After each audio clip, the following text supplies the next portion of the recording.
नमस्कार। शब्द विन्यास 666 के सभी नए और पुराने सदस्यों का हार्दिक स्वागत है।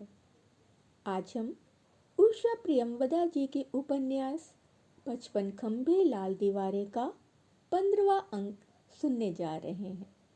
तो सुनना प्रारंभ करें।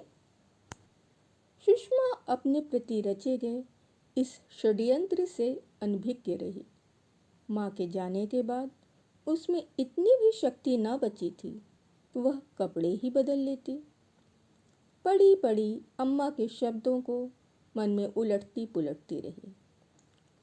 देखो सुषमा, अम्मा ने कहा था, तुम समझदार हो, कभी ऐसा कुछ ना करना जिससे किसी को कुछ कहने का अवसर मिले।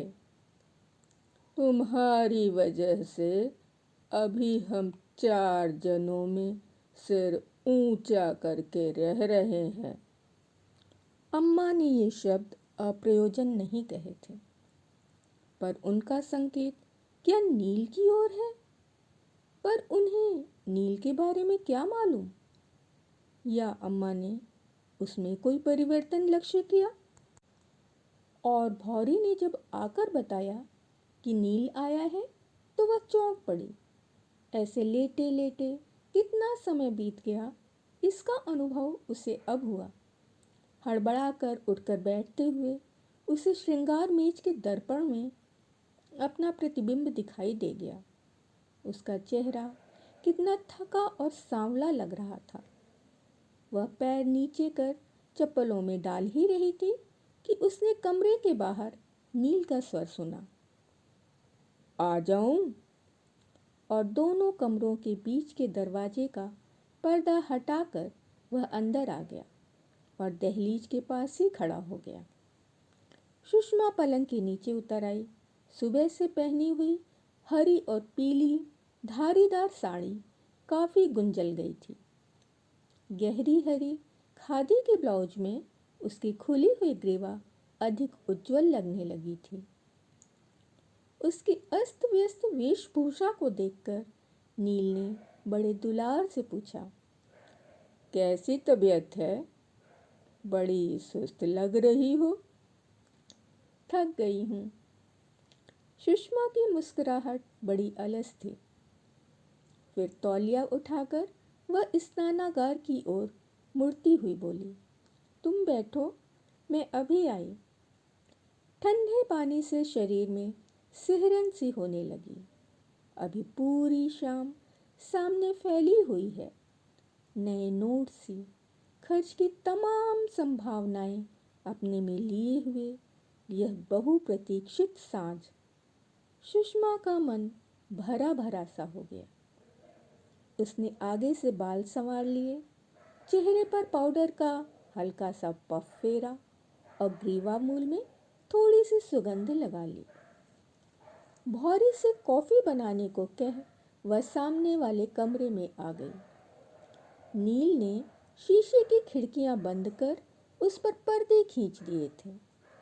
रेडियो पर पाश्चात्य संगीत की धुन हल्की हल्की बज रही थी और कमरे में प्रवेश करते ही कुमलाए गुलाबों की सुवास सुषमा के नासिका पुटों में भर गई। दीवार के सहारे टिका हुआ और एक कुशन का तकिया लगाए नील नीचे कॉर्पेट पर बैठा था। उसने हाथ बढ़ाया और उस हाथ को पकड़ सुषमा भी पास आकर बैठ गई। जब तक भौरी कॉफी की ट्रे लाकर रख नहीं गई, दोनों में से कोई नहीं बोला। नील जैसे पहली बार सुषमा को देख रहा हो। सुषमा ने उसकी ओर प्याला बढ़ाया तो उसे हाथों में पकड़ कुछ हंसकर उसने कहा, जब देखता हूँ तभी नई सी लगती हो। सुषमा ने माथे पर आ गई लट पीछे धकेल दी।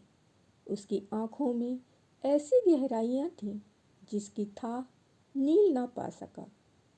कॉफी पीकर और दोनों प्याले मेज पर रखकर वह नील के पास आकर बैठ गई। नील नील ने उसके गले की लंबी माला में अपनी उंगलियां फंसा लीं। सुषमा ने आंखों ही आंखों में उसे वर्जित किया, पर नील नहीं माना। उसकी ओर कुछ झुकते हुए नील ने कहा, आज तुम बड़ी उदास हो। कभी कभी बिना जाने ही मन बड़ा उदास हो जाता है, सुषमा ने हल्के से कहा। नील ने दोनों हाथों में उसका मुख थाम लिया। सुषमा की पलकें फड़फड़ाईं। कुछ देर में नील चला जाएगा, इस बात का ज्ञान होते हुए भी वह अपने को उस क्षण की संवेदनाओं में खो देना चाहती थी। कुछ समय पहले तक उसने यह सब कुछ नहीं चाहा था, पर जब अनचाहे ही उसका आंचल इतने सुख से भर गया, तो पीछे मुड़कर देखने पर उसे अपना विगत जीवन अत्यंत शुष्क और सूना सा प्रतीत हुआ। प्रत्येक दिन की छोटी छोटी समस्याओं के समाधान में ही उसकी जिंदगी चुकती जा रही थी, और इस विचार मात्र से ही वह कांप जाती थी। यदि नील उसके पास नहीं रहेगा तो क्या होगा। वह इस सत्य से आंख न मूंद सकी थी कि भविष्य में नील कभी न कभी तो उससे अलग होगा ही। नैकट्य के अभिन्न क्षणों में भी यह विचार उसके हृदय में चुभता रहता, पर वह दिन अभी बहुत दूर था। अभी सुषमा अपने को इस वियोग के लिए प्रस्तुत नहीं पाती थी। अभी तो उसने अपने को अदृष्ट पर छोड़ दिया था। वह अपने को अपनी तीव्र अनुभूतियों तथा उनकी परिपूर्णता में डूब जाने देती थी। नील की बाहों में सिमटकर वह अपनी परिस्थितियों को भूल जाती थी। नील एक कवच था जो कि समस्त आपत्तियों तथा समस्याओं से उसे बचाए रखता था। सुषमा अपने में आ गए परिवर्तन स्वयं समझती थी। जिस रात वह कानपुर से लौटकर आई थी, उस समय सुषमा ने अपने को एक व्यवहारिक, दुनियादारी में पटु, समझ बूझ वाली स्त्री के रूप में देखा था। घुटे घिरे जीवन की एक रास्ता से ऊबकर एक दुर्बलता के क्षण में उसने नील को अपने निकट आ जाने दिया था, पर उसके बाद उसे एक नई बात का बोध हुआ, और उस बोध ने उसे तोड़ सा दिया। उसने पाया कि जब उसने नील को अपना शरीर दिया, तो साथ में अनजाने ही अपनी भावनाएं, विचार और हृदय भी समर्पित कर दिए थे। वह अपने व्यक्तित्व को दो इकाइयों में ना बांट सकी, और उसे इस बात की खुशी थी कि वह अपने शरीर से अलग नहीं है, और इसीलिए वह स्वाति जैसों की पंक्ति में नहीं है। उसने नील से किसी वस्तु की कामना नहीं की। उसके लाए उपहारों को ग्रहण करने में वह संकोच अनुभव कर रही थी।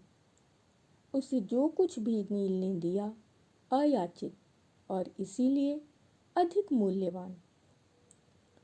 कमरे में केवल स्टैंडर्ड लैंप जल रहा था। प्रकाश का वह वृत्त अंधकार के सागर से घिरा जैसे एक द्वीप था। सुषमा उससे कुछ अलग हटकर बैठी थी, अंधकार की उन लहरों में डूबी हुई। दोनों चुप थे, निश्चेष्ट। वे दोनों ऐसी जगह थे जहाँ समय में गति न थी।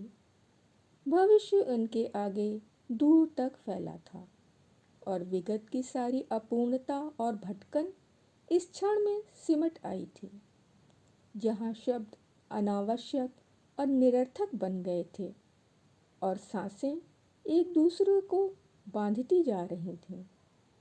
उनकी छूती हुई उंगलियों में सारे शरीर की चेतना और संवेदना एकत्र हो गई थी। आज का अंक यहीं तक।